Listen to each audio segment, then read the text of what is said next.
आपापल्या जागी स्थिर झाले. वन ग्राम सागर आनंदी झाली. वायू सुख स्पर्शी जाणवू लागला. आकाशात दुदुंबी नाद वाजू लागले. पुष्प वर्षा होऊ लागली. गंधर्व श्रेष्ठ गायन करू लागले. अप्सरा नृत्य करू लागल्या. वसंत ऋतू, चैत्र मास, नवमी तिथी, मृगशिरा नक्षत्र, रात्रीचा समय आणि आदिशक्ती भगवती प्रगट झाली. अनादि निर्गुण प्रगटली भवानी. अनादि निर्गुण प्रगटली भवानी. अनादि निर्गुण प्रगटली भवानी. अनादि निर्गुण प्रगटली भवानी. महिषासुर मर्दना लागोनी. महिषासुर मर्दना लागोनी. महिषासुर मर्दना लागोनी. दत्तामाची करावया धाडणी. दत्तामाची करावया धाडणी. दत्तामाची करावया धाडणी. दत्तामाची करावया धाडणी. भक्ता पावसी पावसी तू पावसी निर्वाणी. भक्ता पावसी पावसी तू पावसी निर्वाणी. भक्ता पावसी पावसी तू पावसी निर्वाणी. पावसी पावसी तू पावसी निर्वाणी.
जी भगवती प्रकट झाली ती अष्टभुजा रूप धारण केलेली ती भगवती, आणि भगवतीने जे अष्टभुजा रूप धारण मेनाच्या समोर केलं, त्या मेनाने सांगितलं, आई तुला मी माझं लेकरू म्हणून, माझी मुलगी म्हणून मागितलं होतं, हे असं एवढं मोठं रूप घेऊन तुला बोलवलं नव्हतं. हे रूप तर तुझं आम्ही कायमच पाहतो, आतापर्यंत हेच रूप तुझं पाहत आलो.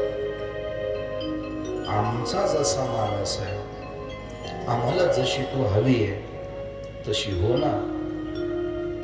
मग भगवती त्या मेनाच्या म्हणण्यावरनं, भगवती म्हणजे तीच पार्वती, शिवांची शिव, आणि ती पार्वती एक लहान मुलगी झाली. लहान मुलगी झाली आणि लहान झाल्यानंतर मग ते त्या लहान मुलासारखा देह धर्म धारण केला. रडू लागली.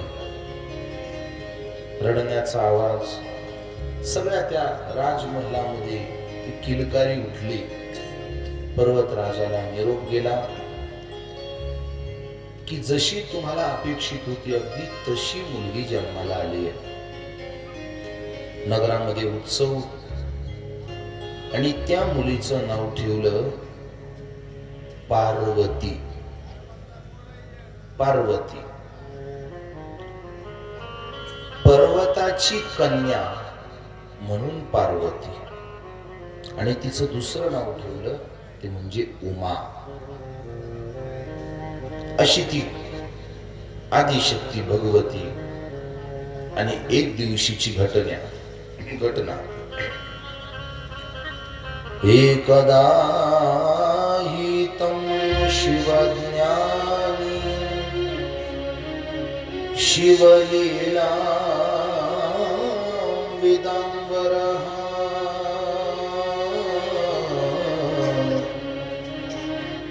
हिमाचलं गृहं प्रीत्या गमस्त्वं शिवप्रेरिता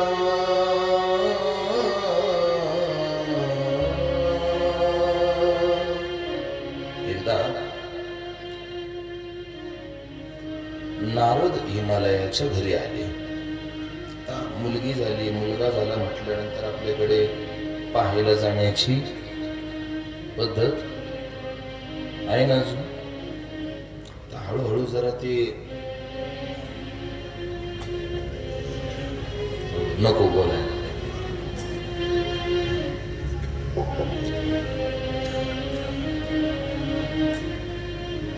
टोचल करत तुम्हाला रोजच सगळं टाचकं टुचकं बोलणं बरं नाही. पण मग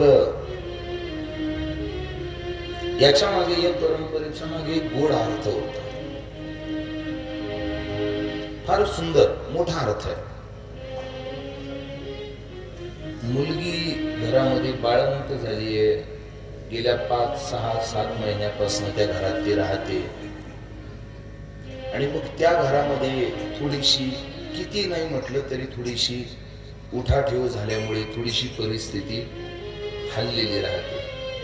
त्यावेळी त्या घरातल्या परिस्थितीचा परिणाम त्या आईवर आणि बाळावर पडू नये आणि त्यांचं ते संगोपनाचं ओझं नुसत्या एकट्या त्या परिवारावर पडू नये म्हणून हे बाळ पाहण्याचं निमित्त आणि येताना भरपूर त्या आईला, हा त्याच्या मागचा एक गोड अर्थ आहे. सगळ्यांनी त्या काळामध्ये एकत्र या, त्या परिवाराला मदत करा आणि मदत करून त्या आई आणि बाळाला दोघांनाही एक चांगलं आरोग्य मिळेल अशी कोणत्या ना कोणत्या रूपाने प्रार्थना करा. हा एक याच्या मागचा चांगला अर्थ आहे. पण आता लोकांकडे पैसा जास्त झालाय, कुणाची गरज राहिलेली नाही. त्यामुळे मग या परंपरा हळूहळू ओझ वाटायला लागले. बोलू, 100तल्या 10 जणांकडे खूप पैसा असलो, पण अजूनही 100तली 90 घरं अशी आहेत की ज्यांना अजूनही सगळ्यांच्या, अशा वेळी तरी सगळ्यांच्या आधाराची गरज.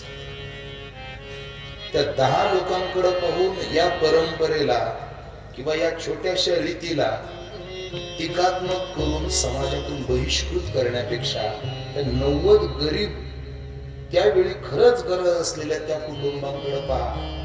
आपलं काही मोठं जात नाही हो याच्यात.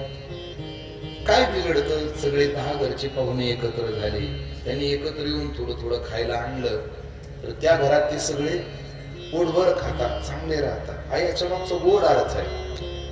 पण मग थोडस कलियुगाच्या चालू प्रभावामुळे ही प्रथा हळूहळू नकारात्मक आणि याला नको ते नियम लावून लोकांच्या मनातून उतरवली जाते. असं होऊ नये. गरज कधी कुणाला पडत सांगता येत नाही. आणि एक सांगू, कधी कधी पैसा खूप असतो पण पैसा काम करत नाही. कधी कधी माणसं लागतात. त्रासात असलेल्या त्या मुलीला डोक्यावरून हात फिरवायला पैसा नाही लागत, तिला प्रेमाची माणसं लागतात. तिच्या त्या प्रसूतीच्या काळात तिच्या शरीरातनं विविध प्रकारच्या झालेला पीडा, तिला झालेला त्रास, भरमसाठ वाया गेलेलं रक्त, शरीराला आलेली कुशता, या सगळ्या काळामध्ये पैसा नाही तिची कामं कमी करत. तिच्यावर प्रेम करणारी माणसंच त्या बाळाला तोपर्यंत सांभाळतात ना. माणसं गरजेची आहेत. या परंपरा, या रीती आपल्या जुन्या लोकांनी विनाकारण नाही काढल्या. त्याच्यामध्ये फार मोठा व्यापक आणि विस्ताराचा अर्थ आहे. चला पुढे. मग अशी त्या हिमालयाच्या घरी गर्दी होऊ लागली आणि मग त्या अनेकांच्या गर्दीमध्ये आले ते म्हणजे नारद. नारद हिमालयाच्या घरी आले. पार्वतीचं चालू आहे बरं का. नारद हिमालयाच्या घरी आले पार्वतीला पाहण्याकरता. त्या पार्वतीला पाहिलं आणि नारदांनी सांगितलं की शुभलक्षण तर आहेच, पण सुकन्या ही साक्षात भगवती आहे. आणि नारदांनी सांगितलं हिचं पुढचं भविष्य सांगण्याकरता मी पुन्हा येईल. मी इथलं सांगतोय.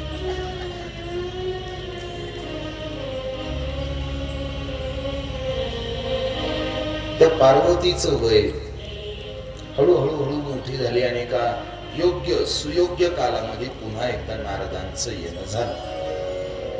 आणि नारद घरी आले, पार्वतीने नमस्कार केला आणि नमस्कार केल्यानंतर एका विशिष्ट वयामध्ये आलेली ती पार्वती त्या हिमालयाने नारदांना सांगितलं, महाराज तुम्ही मागे आला होतात आणि त्यावेळी सांगितलं होतं की हिचं काही ठराविक विशेष भविष्य सांगण्याकरता मी परत येईल. आता आलेच आहात आणि आता मला असं वाटतंय की पार्वती आता विवाह योग्य झाली आहे, मग हिचा विवाह आपण केला पाहिजे ना, मग हिचं काहीतरी भविष्य सांगा, काय होईल हिचं भविष्य सांगा. त्यावेळी नारदांनी पार्वतीचं भविष्य सांगायला सुरुवात केली आणि पार्वतीचं भविष्य असं सांगितलं की ही मुळातच शुभ लक्षण संपन्न आहे, म्हणून हिला भेटणारा पती सुद्धा शुभ लक्षण संपन्न असणार. नंतर सांगितलं ही पतीला नित्य सुख देणारी राहील, ही माता पित्यांची कीर्ती वाढवणारी राहील, पण पुढे हिचा पती निष्काम राहील. आता थोडी लक्षण आहे का बरं काही तुम्ही पुढे, हिचा पती निष्काम राहील. आता कोणत्या बायकोला आपला पती निष्काम चालेल? नारद सांगताय लक्षण, हिचा पती निष्काम राहील, तो योगी असेल, जटाजूट धारण करणारा असेल, तो मुळात निर्गुण राहील, पुढं तो नंग दडंग फिरणारा राहील, त्याचं त्याच्या देहाकडे लक्ष नसेल, त्याच्या गळ्यामध्ये सापांच्या माळा राहतील, आणि सगळ्यात महत्वाचं त्याला ना आई आहे, त्याला ना बाप आहे, त्याला ना घर आहे, ना दार आहे, ना कुळ आहे, ना आचार आहे, ना परिवार आहे, ना वंश आहे. आता असे पतीचे सर्टिफिकेट ऐकल्यानंतर पुरीच्या बापाला बरं वाटलं. होणाऱ्या जावयाला घर नाही, दार नाही, त्याला आई नाही, त्याला बाप नाही, त्याला कुळ नाही, त्याला गोत्र नाही, त्याला परिवार नाही, त्याला कोणीच नाही. एवढे लक्षण सांगितले आणि ते हिमालयानं बाकी डोक्यालाच हात लावला. राम राम राम राम राम. महाराज काय सांगताय तुम्ही? असा मुलगा माझ्या पार्वतीसाठी मिळेल, तिचं नक्की भविष्य खरं आहे का? त्यामुळे त्यांनी सांगितलं मी खोटं बोलत नाही, तुझ्या मुलीला असाच नवरा मिळणार. मग त्यांनी सहज विचारलं, महाराज असं विचित्र कथन का करताय, हे काही बरं नाही म्हणे. मग त्यावेळी त्यांनी सांगितलं, आई मी ज्याच्याविषयी सांगतोय ना तो कोणी सामान्य नाही. मग जो पार्वतीचा पती आहे तो योगी, म्हणजे साधा योगी नाही, तो योगी राज आहे. म्हणजे कोण? ते प्रत्यक्ष भगवान शिव असते. आणि त्यांनी ऐकलं की पहिले दुसरे कोण नाही, साक्षात शिवच आपल्या पार्वतीचे पती आहेत हे ऐकलं. आणि मग बाकी हिमालयाला जरा बरं वाटलं. त्याला बरं वाटलं की आपल्या मुलीचा पती साक्षात आदिदेव कैलाशाधिपती भगवान श्री शिव आहे. आणि मग हे ऐकून त्यांनाही आनंद झाला आणि पार्वतीचं प्रेम अधिक दुणावू लागलं.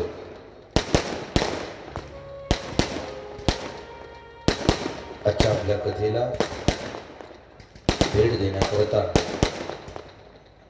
वारकरी संप्रदायातील एक श्रेष्ठ परंपरा काशीनाथ महाराज खेडलेकर, रघुनाथ बाबा खेडलेकर, माऊली बाबा या परंपरेचे विद्यमान वंशज आणि या परंपरेचे उत्तराधिकारी आदरणीय परमपूजनीय गुरुवर्य रघुनाथ महाराज खटाणे मठाधिपती खेडले झुंगे संस्थान, खेडलेकर संस्थान श्री क्षेत्र खेडले झुंगे यांचं आज आपल्या कथेमध्ये हे संत दर्शन आहे. पूज्य महाराजांचं स्वागत परमेश्वराच्या भजनाने आपण करू. हरे रामा रामा रामा सीता राम राम राम.